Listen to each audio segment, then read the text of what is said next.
And you've probably heard this one. Search for a flight, don't book it, come back later, and the price magically jumped because the airline saw you looking, so the advice spreads. Clear your cookies. Use incognito mode.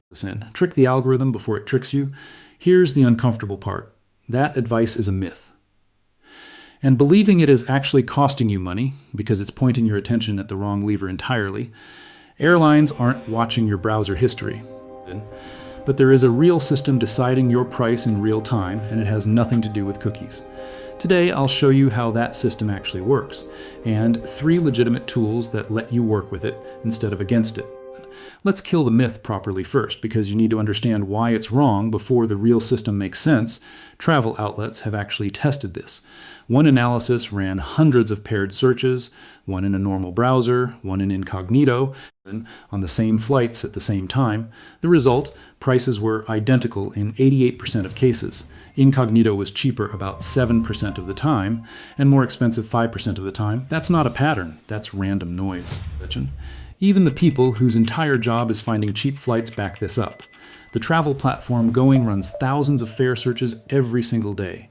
If repeated searching pushed prices up, they'd be sabotaging themselves constantly. And they've said publicly there's no evidence it happens, so if it's not your search history, what is actually moving the price?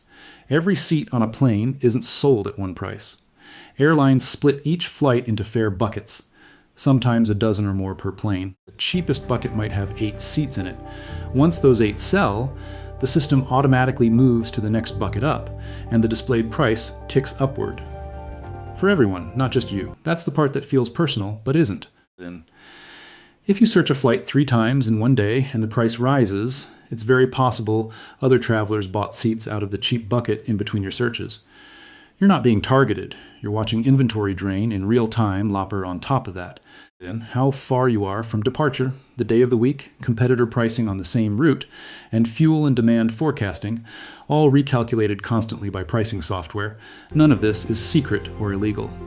It's public knowledge in the airline industry, and there are equally public tools built specifically to let you see it instead of guessing at it. Here's the actual system worth learning in 3 parts. Part 1, the tool most people underuse. Google Flights. Google Flights isn't just a search box. Behind it is software called ITA Matrix, which Google acquired back in 2011. It processes an enormous number of fare combinations across the industry, constantly. 2 features inside it matter most. The price graph shows you a bar chart of fares across a whole date range, weeks or months at a glance, so you can see visually which days are cheap without searching each one manually. The date grid does something similar. Laying out a matrix of departure and return date combinations side by side, there's also a built-in track prices button. Turn it on for a specific route, and Google emails you when the fare moves, up or down, so you're not manually refreshing a tab every day out of anxiety. Part 2. The deeper tool professional deal hunters actually use ITA Matrix software itself.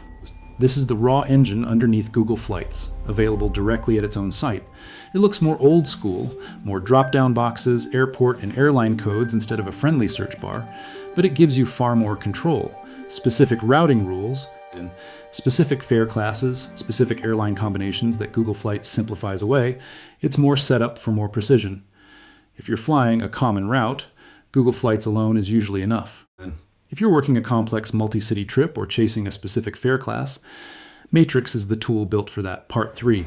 The legal safety net most travelers don't know they already have. The 24-hour rule, the US. Department of Transportation requires every airline flying to, from, or within the United States to let you cancel a booking within 24 hours of purchase for a full refund to your original payment method. No penalty, no questions asked.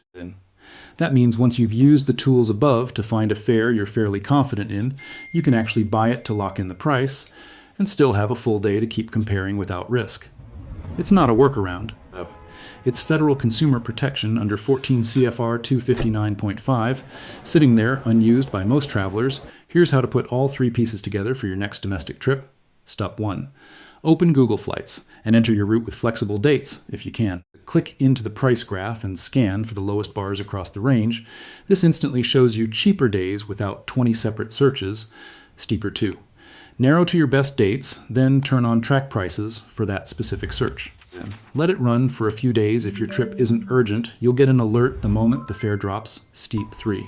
If you're planning something more complex, multiple cities, specific airline alliances, unusual routing, open ITA Matrix directly and rebuild the search there using airport and airline codes for more precise control, steep 4. Once you find a fare you're comfortable with, book it directly with the airline when possible.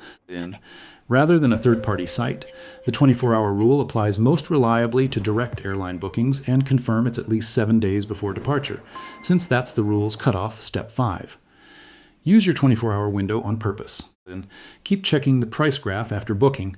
If something meaningfully cheaper shows up, cancel through the airline's site or app. Not by phone, since hold times can eat into your window, rebook the better fare, and you've lost nothing. One caution, then, the 24-hour rule generally requires booking at least 7 days before departure and directly with the airline. Some airlines extend a shorter window for last-minute bookings, and third-party sites don't always follow the same policy, so check before you count on it. The myth persists because it feels like it puts you back in control, like there's a secret setting that levels the playing field. The truth is less dramatic but actually useful. The system is public, the pricing data is visible if you know where to look, and the safety net already exists in federal law. You don't need to outsmart anyone. You just need to use the tools that were built for exactly this. If you found this useful, hit subscribe, and I'll see you in the next one.